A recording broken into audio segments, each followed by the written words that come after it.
Có quỹ đen không? Em có những cái sự tiêu pha thuộc về sở thích mà mọi người sẽ nghĩ là hoang phí. Ví dụ là em rất thích bay thương gia. Sao cái miệng anh nó giật giật vậy? Đây mình có thêm một chuyên gia tài chính nữa. Rồi bữa trước bay gậy sao?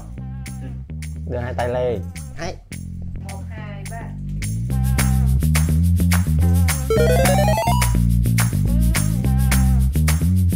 Chào mừng các bạn đã quay trở lại với The Money Desk. Ngày hôm nay mình tiếp tục nói chuyện về tiền bạc rất là thoải mái trong khi mà đang chơi game. Và vị khách mời của mình ngày hôm nay là một người mà mình rất là muốn phỏng vấn về tiền bạc.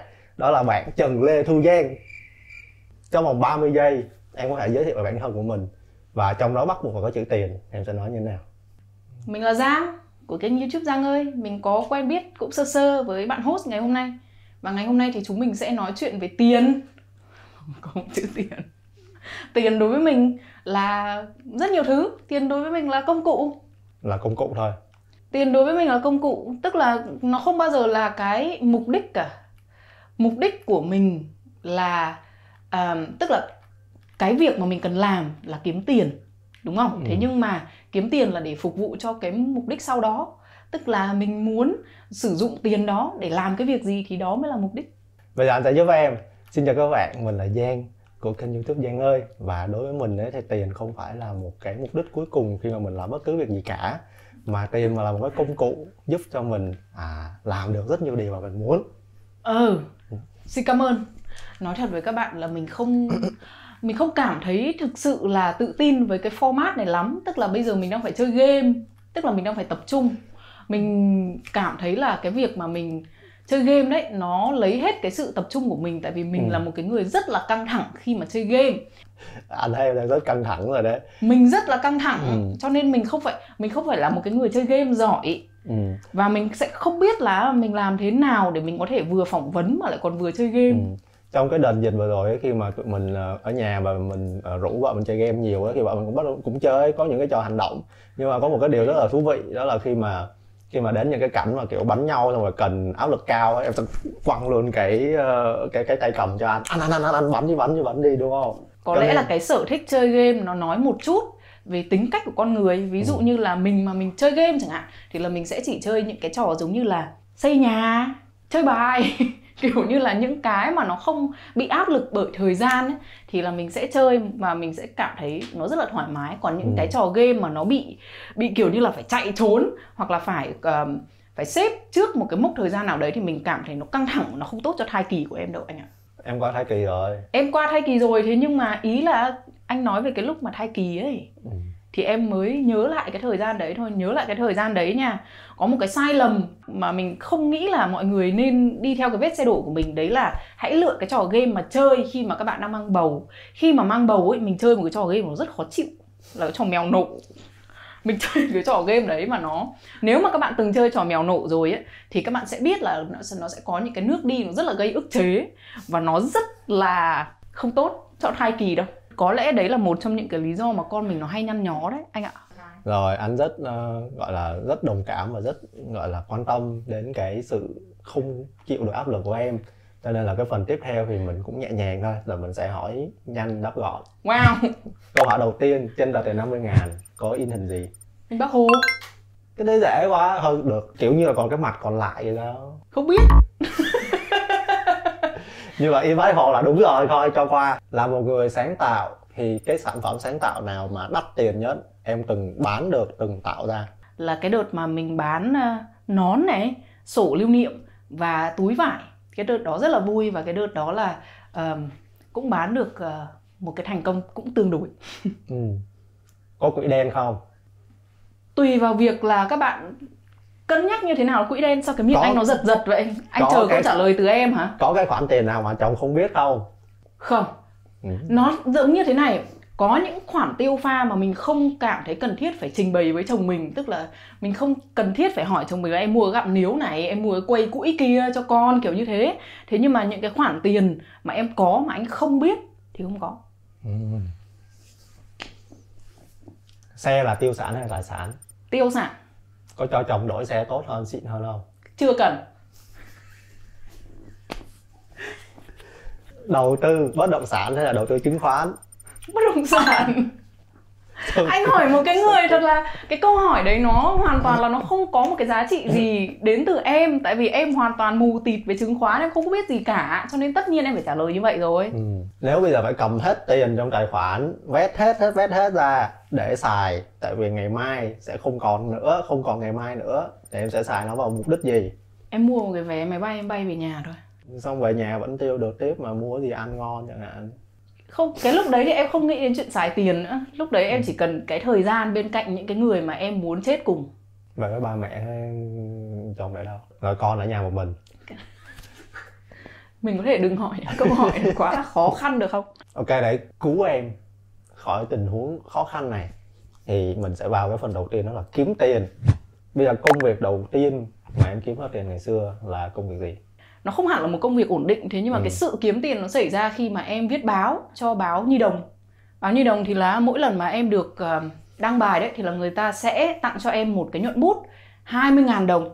Và 20.000 đồng đối với một cái đứa trẻ học cấp 1 lúc đấy, trời, nó một gia tài to. Mình cảm thấy kiểu trong túi mình có 20.000, mình đi học mình tự tin cực kỳ. Mà ba mẹ rất là tôn trọng em với cái khoản tiền 20.000 đó. Thế cho nên là em đến trường em mua ô mai. Em ra cái hàng bán ô mai ấy, và em cảm thấy giống như một vị đại gia. Em bước vào cái hàng đấy và em chỉ tất cả những cái mà em muốn, và em mua tất cả những cái mà em muốn. Đó là cảm giác giàu có đầu tiên của em. Còn nói về công việc, mà thực sự là công việc đấy, thì em đi làm phóng viên cho một tạp chí thời trang. Và đó là công việc chính thức của em đầu tiên. Và cái khoản thu nhập lúc đấy là khoảng bao nhiêu tiền? Khoảng 10 triệu cộng nhuận bút. Rồi cái ngày đầu tiên mà mình nhận cái số tiền đấy, mình tiêu số tiền đấy vào việc gì? Em nghĩ là anh có ở đấy.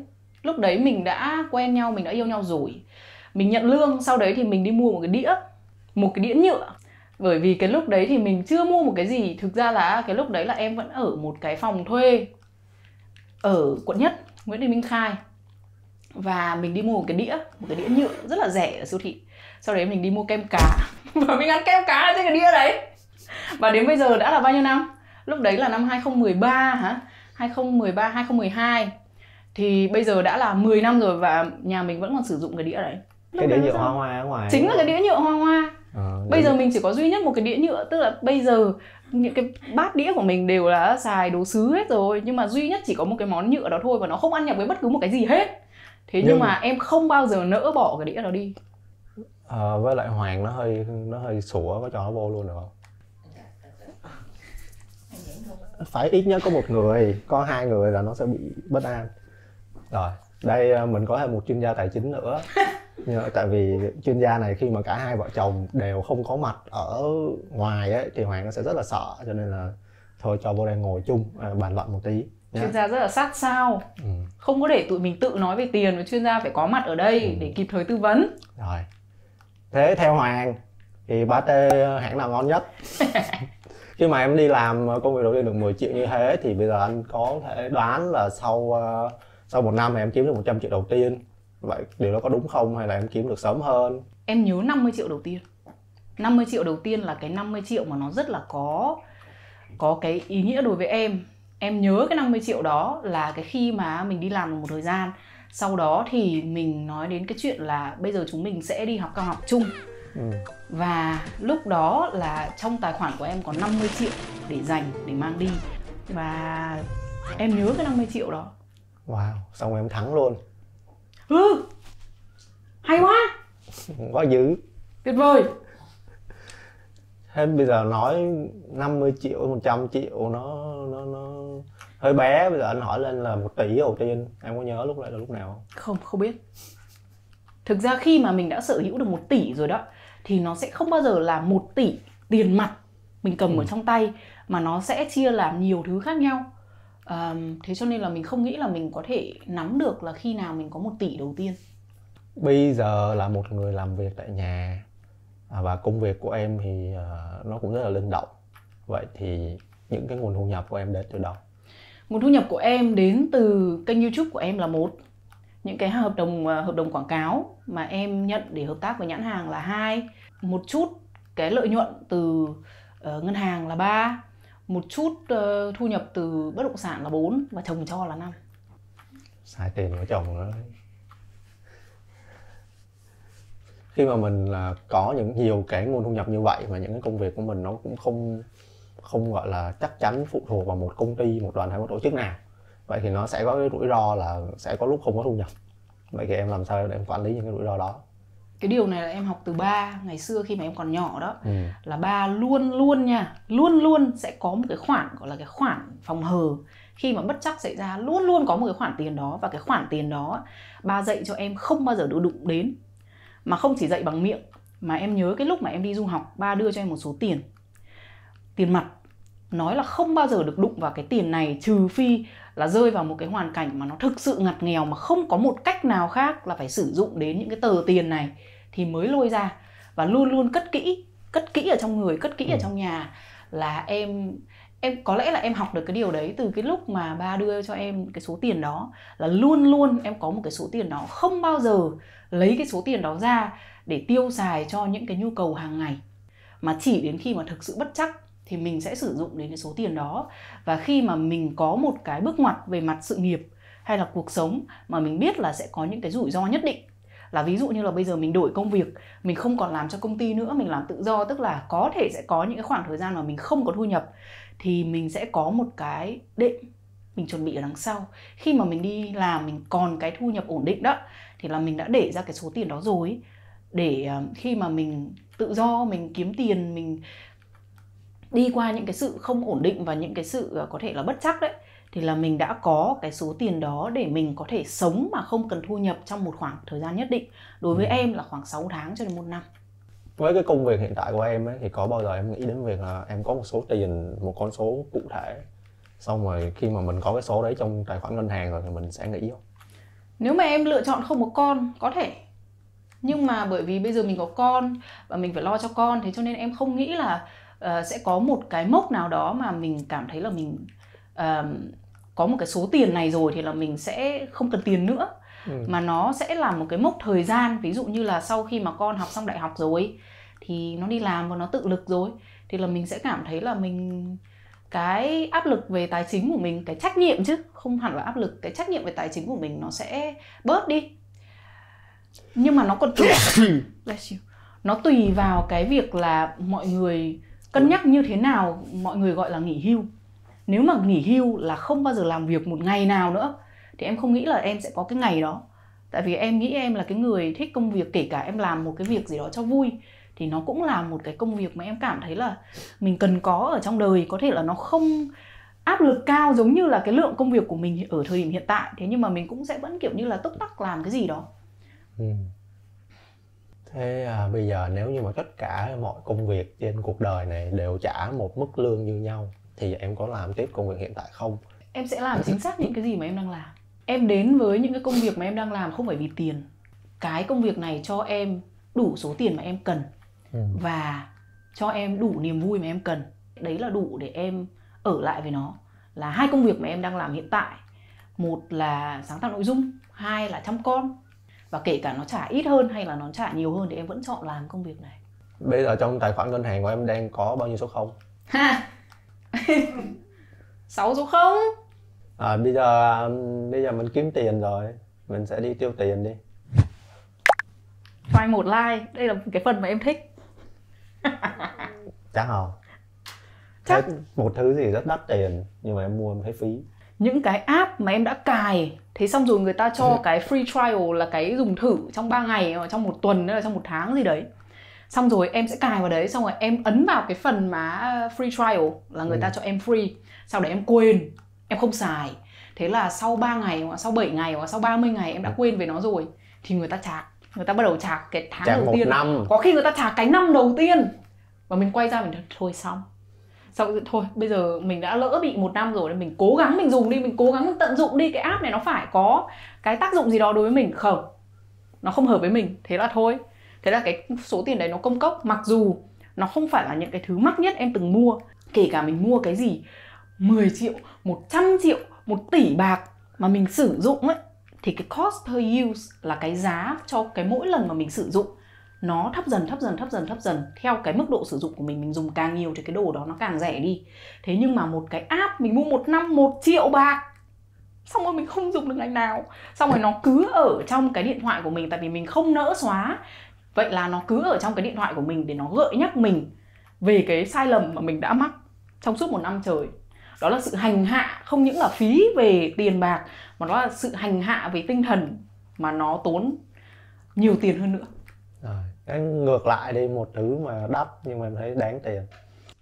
Em thấy những cái chuyến đi của mình, những cái chuyến đi của mình nó rất là tốn tiền. Tại vì mình đi là mình trải nghiệm, mình tiêu tiền. Thế nhưng mà đó là những cái điều mà mình nhớ mãi về sau, mình không bao giờ quên.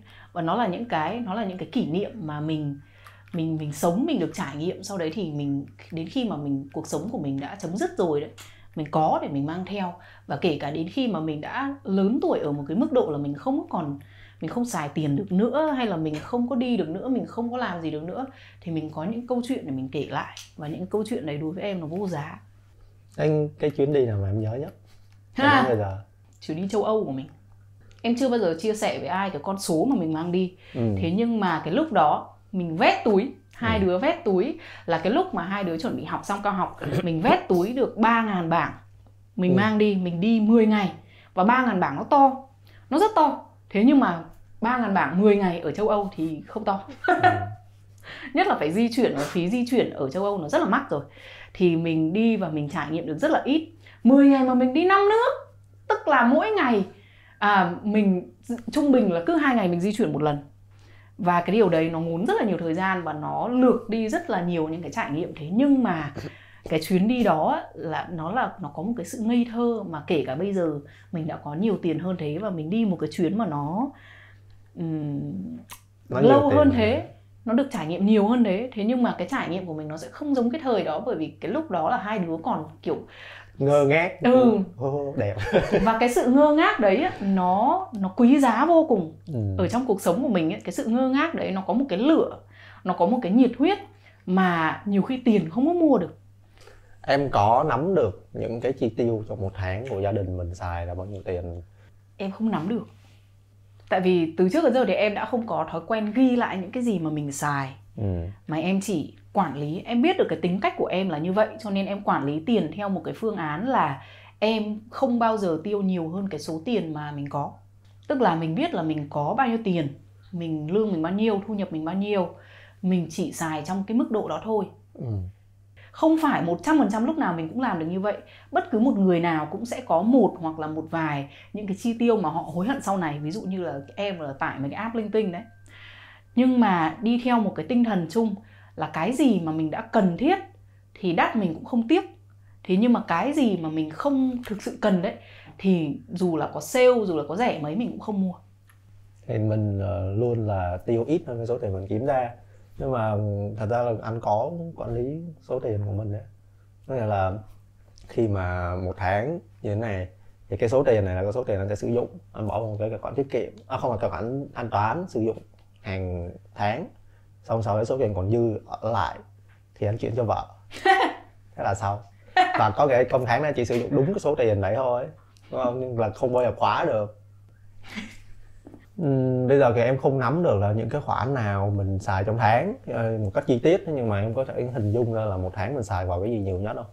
Bây giờ thì chắc là đồ con quá. Ôi dồi ôi, nó 1 tỷ thứ khác nhau ấy. Núm ti, rồi đồ chơi, rồi quần áo, rồi sữa, rồi bỉm.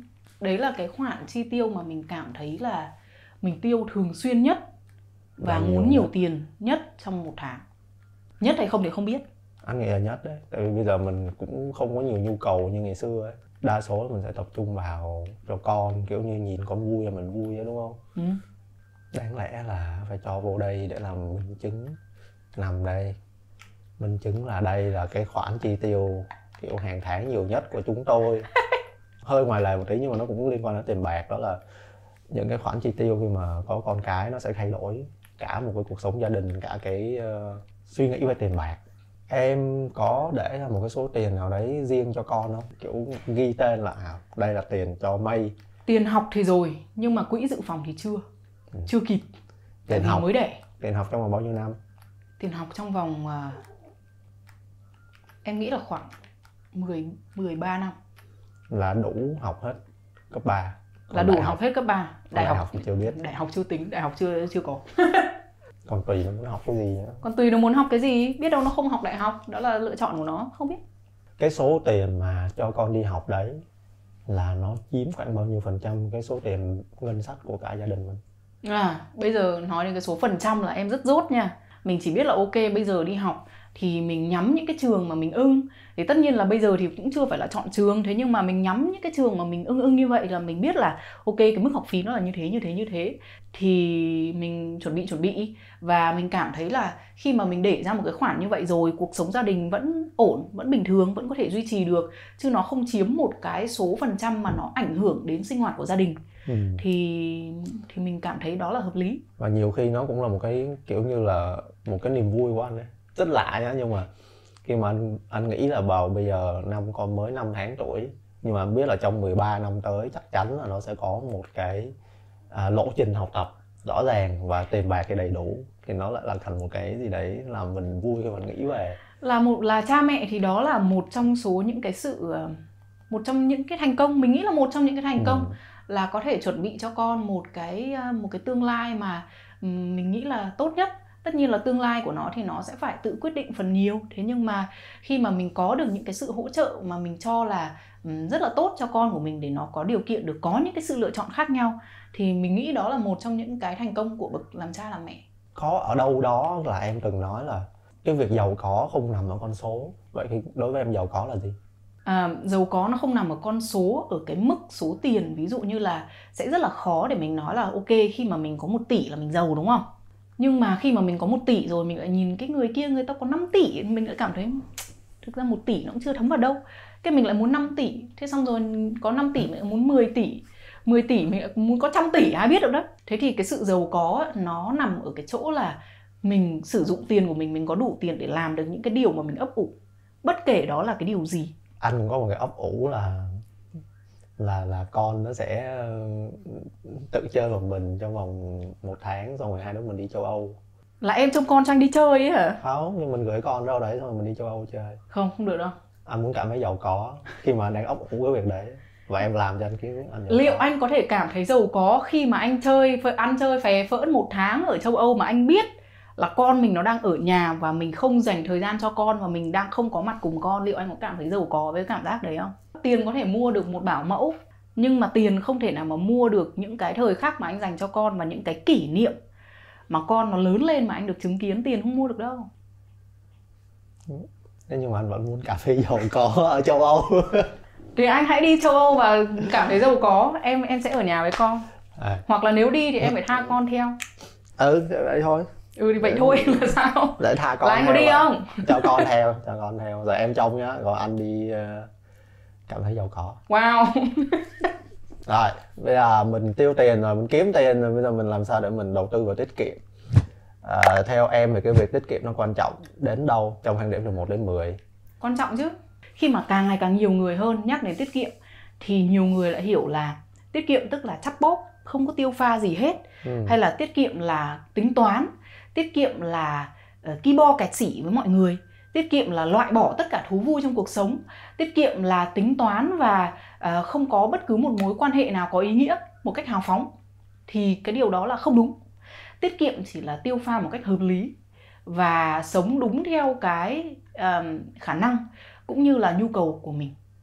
Tức là sao? Tức là mình không có chi tiêu những cái gì mà nó không hợp lý. Và không hợp lý ở đây tức là sao?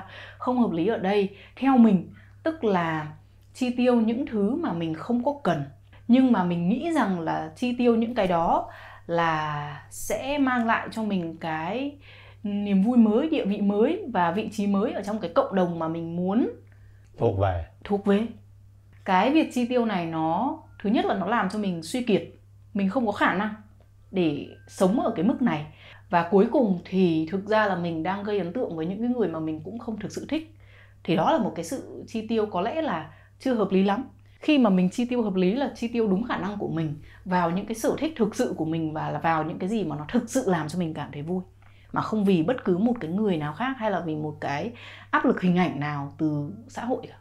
Vậy thì đây là trải nghiệm, đây là tiết kiệm. Bây giờ mình phải làm như thế nào? Phải đọc bản thân mình. Ví dụ đối với bản thân em sẽ có những cái chi tiêu mà em cảm thấy hợp lý, nhưng một người khác không cảm thấy hợp lý. Bây giờ ví dụ lấy người quen luôn đi, một người đã từng lên chương trình đi. Kiên có một cái xe rất là mắc tiền, mắc tiền hơn xe nhà mình rất là nhiều. Thế thì cái việc này ấy, người ta sẽ đặt ra một câu hỏi là mua một cái xe như xe của nhà mình ở một cái mức giá vừa phải để di chuyển, hay là mua một cái xe sang giống như là của Kiên là hợp lý. Thì cái nào là hợp lý? Nó chỉ có một cái sự hợp lý với em và hợp lý với Kiên. Em không biết anh có định mua cái xe đấy không, xin đừng. Thế nhưng mà ý là đối với Kiên ấy, nó là một cái sở thích mà Kiên thực sự có.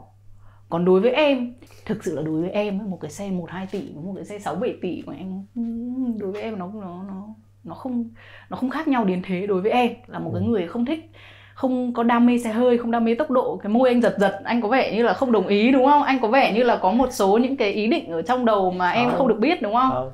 Thế thôi, chuyện đó chúng mình hãy nói chuyện sau. Thế nhưng mà lấy một ví dụ khác. Một người ta sẽ nghĩ là cái chuyến đi châu Âu của mình nó quá lãng phí. Nhất là khi mà mình là hai đứa sinh viên chưa có tiền. Tại sao lại cầm một cục 3.000 bảng 3.000 bảng Anh để đi một cái chuyến cưỡi ngựa xem hoa. Thế nhưng mà đối với mình, những cái kỷ niệm đó, những cái mà mình đạt được, những cái sự mở mang đầu óc trong cái chuyến đi đó nó có giá trị đối với mình. Thế cho nên là nếu mà mình đảm bảo rằng cái gì mà mình tiêu ấy, nó có thực sự nó có giá trị đối với mình, nó mang lại cho mình niềm vui và những cái trải nghiệm sống mà mình cho là có giá trị, thì đó là một cái chi tiêu hợp lý, chứ nó không phụ thuộc vào việc là cái con số đó nó là bao nhiêu. Và đáng nhẽ ra cùng một số đấy thì đáng nhẽ ra mình đã có thể làm gì. Em có những cái sự tiêu pha thuộc về sở thích mà mọi người sẽ nghĩ là hoang phí. Ví dụ nha, là em rất thích bay thương gia. Thế nhưng mà đó là một cái điểm yếu thuộc về tinh thần. Cái thời gian mà em đi du học đó thì em đi học đại học, rõ ràng là bay phổ thông rồi. Thời sinh viên em bay mỗi năm em bay đi bay về rất là nhiều, bởi vì mình nghỉ hè thì là mình về nước mà, cho nên là năm nào mình cũng bay đi bay về rất là nhiều tiếng đồng hồ như thế. Và mình luôn luôn nhớ cái cảm giác mà mình đeo cái này, mình vác cái kia kiểu ba lô nặng chịch chịch, xong rồi mình xếp hàng lo dò rồng rắn ngoằn ngoèo ở cái chỗ mà mình đi để mình scan cái hành lý đó. Nhưng mà lúc nào mình cũng rất là rảnh khi mà mình đứng ở đó, mình đeo cái ba lô nặng như này, mình nhìn qua cái khu thương gia, mình nhìn thấy những cái người mà người ta khoan thai, người ta xách cái túi nhỏ xíu này, người ta khoan thai tại vì người ta có cái hành lý mà nó nặng hơn mình, người ta có mấy chục cân hành lý nhiều hơn mình vậy. Em không biết là anh đã có cái cảnh kiểu chạy cho nó kịp giờ ở sân bay chưa? Em chạy nhiều lắm rồi. Thế cho nên là khi mà mình nhìn cái dáng vẻ của người ta ung dung khoan thai nhẹ nhàng, người ta đi vào cái hàng check in của người ta đi thẳng một đường như này, mình ước gì một ngày mình cũng được ung dung khoan thai như thế. Và đến khi mà em bay thương gia đấy, em tận hưởng cái sự ung dung đấy một cách rất là sung sướng. Em ung dung, em đến sân bay. Em có một lần em đi với trợ lý 1 tiếng đồng hồ trước giờ bay, bạn trợ lý của em, bạn ấy kiểu bạn nhảy tung rồi, bạn phát điên lên rồi, bạn bảo là chết rồi chị ơi, thế này thì làm sao mà kịp giờ bay, mình sẽ trễ máy bay nó sẽ bay trước mặt mình và mình sẽ không lên được máy bay. Nó cuống quýt hết cả lên. Xong khi em thì từ từ, không có gì phải vội. Mình đến sân bay, nó xách cái vali, nó lao vào, chị ơi đi nhanh lên, lao vào. Thế xong rồi mình cứ đi từ từ Phương Anh, em cứ từ từ. Xong rồi mình đi đến, mình check in ở cái hàng thương gia. Sau đấy mình đi vào, mình scan hành lý ở cái hàng thương gia. Xong rồi mình đi lên cái phòng chờ. Và con bé trợ lý nó bảo em chưa bao giờ đi qua sân bay nhanh đến thế. Đó. Bây giờ đang nói về đầu tư này thì em đang đầu tư vào những gì? Bất động sản. Nhưng mà chủ yếu là những cái quyết định đầu tư đấy là do chồng mình quyết định, do chồng em quyết định anh ạ. Cái tip nào về cái việc tiết kiệm tiền mà em thấy tâm đắc nhất? Đấy là tiết kiệm trước khi mà xài. Lý do tại sao em nói là lúc nào em phiên phiến, thế nhưng mà không bao giờ em hết tiền là tại vì em tiết kiệm trước. Em nhận lương xong, em chuyển tài khoản tiết kiệm trước, sau đấy em mới xài cái chỗ còn lại. Mình xài vào những cái mà cần kíp trước, thanh toán hóa đơn, rồi tiền nọ tiền kia mà mình cần phải trả hàng tháng đó, thì là mình thanh toán những cái số đấy trước. Sau đấy khi mà cái tiền còn lại thì là mình mới xài. Và mình không bao giờ xài hết cái số đó. Thật ra tăng thu nhập lên cũng là một cách tiết kiệm nha. Dạ đúng. Dạ. Nhưng mà em cứ tưởng tượng là cái mức sống của mình nó vẫn lên, rồi cái thu nhập của mình nó ngang bằng là xong rồi. Cho nên đó là một cái tip nữa mà anh thấy tâm đắc. Em không nghĩ là vợ chồng mình sẽ để cho cái điều đấy nó xảy ra. Nếu cái trường hợp mà thu nhập của mình giữ nguyên thì cái mức sống của mình cũng sẽ giữ nguyên. Thì em không nghĩ là cái mức sống của mình nó sẽ ảnh hưởng đến cái thu nhập mà cái mức sống được quyết định bởi cái thu nhập đi trước. Cũng đúng. Thế nhưng mà có một trường hợp nhá, lúc mà mình làm nhà này là cái áp lực nó cũng giúp cho mình kiếm nhiều tiền hơn và tiết kiệm được nhiều hơn, đúng không? Đúng. Lúc đấy là có rất nhiều thứ, giống như cái nhà này mình tính toán là 3 đồng đi, thì đến khi mà nó bước vào khởi công rồi, khi mà mình chọn đồ, mình muốn những cái đồ tốt nhất, xịn nhất, rồi nó bắt đầu nó có những cái thay đổi trong thi công và nó thành 6 đồng, thì cuối cùng là mình nghĩ đến những cái phương án khác, là mình phải vay ngân hàng này, rồi mình phải làm những cái công việc khác, hay là mình phải bán bớt những cái tài sản khác đi. Nhưng mà cuối cùng thì nhờ cái áp lực đấy mà cái mức thu nhập mình nó tăng lên và mình vẫn có thể xây được cái nhà dù nó ngoài dự kiến. Đúng đấy. Đó là tiết kiệm tâm đắc của anh, đó là phải có áp lực kiếm tiền nhiều hơn. Và nếu mà có một người phụ mình kiếm tiền nữa thì sẽ rất là tốt để đi đến một cái mục đích chung. Anh có một cái động lực kiếm tiền đang nằm ngoài kia kìa. Anh tự nhiên em nói thấy áp lực có, nhưng mà đó, bởi vì mình có áp lực cho nên bây giờ mình mới ngồi đây mình vỗ đùi một cái, mình nói là mình đã chuẩn bị sẵn cho con 13 năm. Có cái khoản nào mà em đầu tư bản thân mà em thấy nhiều nhất và tâm đắc nhất không? Có chứ, rất nhiều. Cái khoản tiền lớn nhất là mình bỏ ra để đi du học. Xin lỗi, mình bỏ ra. Ba mẹ mình bỏ ra cho mình đi du học. Cái số đầu tư đó là mình cảm thấy tâm đắc nhất. Không hẳn là về số tiền đâu. Nó nhào nặn rất nhiều con người của em ngày hôm nay và em quý trọng cái thời gian đó. Cái thứ hai là cái đầu tư về mặt con người hiện tại mà em làm là em đầu tư vào tập PT. Và ngày xưa em nghĩ là cái việc đó nó rất là xa xỉ. Thế nhưng mà tại vì cái độ lười của em nó thuộc về dạng vô đối đấy, thế cho nên là em chỉ có một cách duy nhất là có một người PT, người ta đến đây, mình ở chung cư cho nên là có cái phòng gym ở dưới, người ta đến đây, người ta ngồi ở dưới phòng gym rồi, mình không có cách nào khác và mình phải xuống mình tập thôi. Nhưng mà có một người ngồi đợi ở dưới xong nhắn tin: Giang ơi, Giang đâu rồi, Giang xuống chưa, Giang xuống chưa đi. Rồi là phải xuống, là phải tập thôi. Mà đã xuống đấy tập là nó ép, nó đếm đến 20, nó đếm đến 30 là mình cứ phải nâng tạ chừng ấy lần. Và nó là một cái điều mà mình hiểu bản thân mình cảm thấy cái sự đầu tư đó nó là cần thiết để cho mình một cái sức khỏe, một cái tinh thần tốt. Có một cái câu chuyện rất là vui là sau đợt mà giãn cách đấy thì bọn mình cũng nghỉ mà, tại vì đâu có tập được. Nhưng mà bạn PT bạn ấy về quê, khi mà bạn ấy quay trở lại Sài Gòn á, bạn ấy đi đến trước cửa nhà mình, bạn ấy bấm chuông, rồi bạn ấy nói đây tặng trái mít này, xong rồi mai đi tập nhá. Đâu có chạy được đâu có trốn được. Thì đó là một cái đầu tư về PT và đấy rất là hợp lý, là anh chọn đúng cái người PT là có tâm huyết với mình. Người ta gọi là áp lực trái mít đó các bạn ạ. Năm nay là mình 21 tuổi. Đúng. Thì em đã nghĩ là em đạt được tự do tài chính chưa?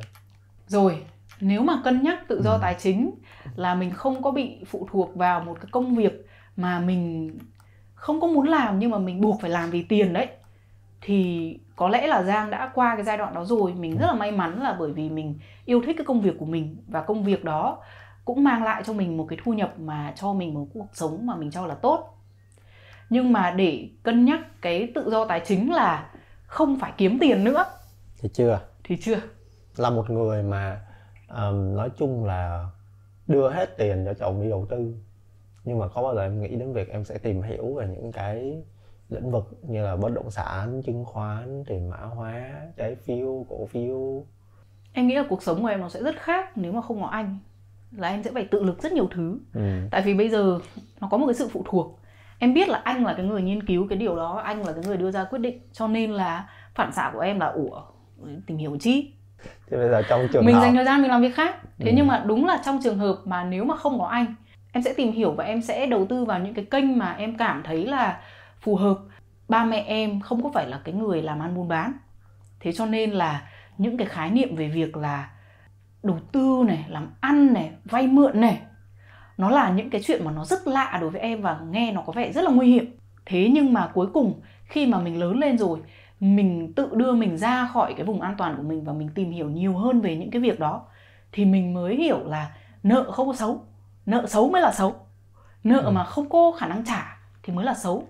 Còn khi mà mình nợ để mình có thể sử dụng đồng tiền của mình một cách tốt hơn, quản lý đồng tiền của mình và có cái dòng tiền để mình đầu tư một cách tốt hơn, thì đó không phải là một khoản nợ xấu. Nhưng mà có một lần Trọng nói nhưng mà chắc là em không nhớ đó, là khi mà mình chọn một cái hình thức đầu tư ấy, thì nó có rất là nhiều cái khía cạnh của nó, và một cái hình thức mà rất là tin và rất là thích đấy, đó là đầu tư chứng khoán. Dù cho là mình là gần đây là mình mới kiểu như là tham gia thôi, nhưng mà khi mà đầu tư chứng khoán ấy, thì anh biết là cái số tiền đấy nó sẽ được sử dụng cho cái việc làm ăn kinh doanh buôn bán của những cái doanh nghiệp mà mình đầu tư vào, và mình mua chứng khoán và nó tạo ra những cái giá trị khác cho xã hội. Đấy thì đó là một cái mà anh sẽ lựa chọn. Cho nên là nếu như mà ngày mai mà anh biến mất thì em hãy tìm hiểu về chứng khoán thay vì là những cái hình thức khác. Đấy là những cái lời trong dặn dò. Anh dặn em cho cái việc anh biến mất làm gì, mai anh đi đâu vậy? Có chắc mà anh đi đá banh rồi chắc là tối anh về. Yeah. Còn bây giờ thì chắc là đã đến giờ con mình nó sắp dậy rồi, cho nên là cái cuộc hẹn hò nói chuyện ngày hôm nay thì chắc là cũng có thể kết thúc ở đây. Mình cũng đã có được những cái góc nhìn, những cái suy nghĩ và những cái mà bọn mình nghĩ về tiền bạc, và mình hy vọng là nó cũng sẽ giúp ích được cho các bạn trong cái hành trình tài chính của các bạn. Cũng như là cái câu chuyện của gia đình mình, của hai đứa mình, cách mà tụi mình tương tác với nhau về tiền bạc cũng như là quản lý tài chính trong gia đình đó. Đúc kết lại anh thấy là ai giỏi cái gì sẽ làm việc đó, và khi mà hai người hiểu nhau á, thì cái bộ máy gia đình nó sẽ hoạt động rất là trơn tru. Cảm ơn các bạn đã xem video đến giờ này, và cái buổi hẹn hò ngày hôm nay thì theo mình là rất là ấm cúng, rất là mang nhiều phong cách gia đình cùng với chuyên gia tài chính Thu Giang và Văn Hoàng đó. Còn bây giờ thì chào tạm biệt các bạn. Nằm chơi à? Ai ngồi Ngồi bấm đi. Quen rồi. Đó. Rồi bữa trước ba gậy sao? Đưa hai tay lên. Hay.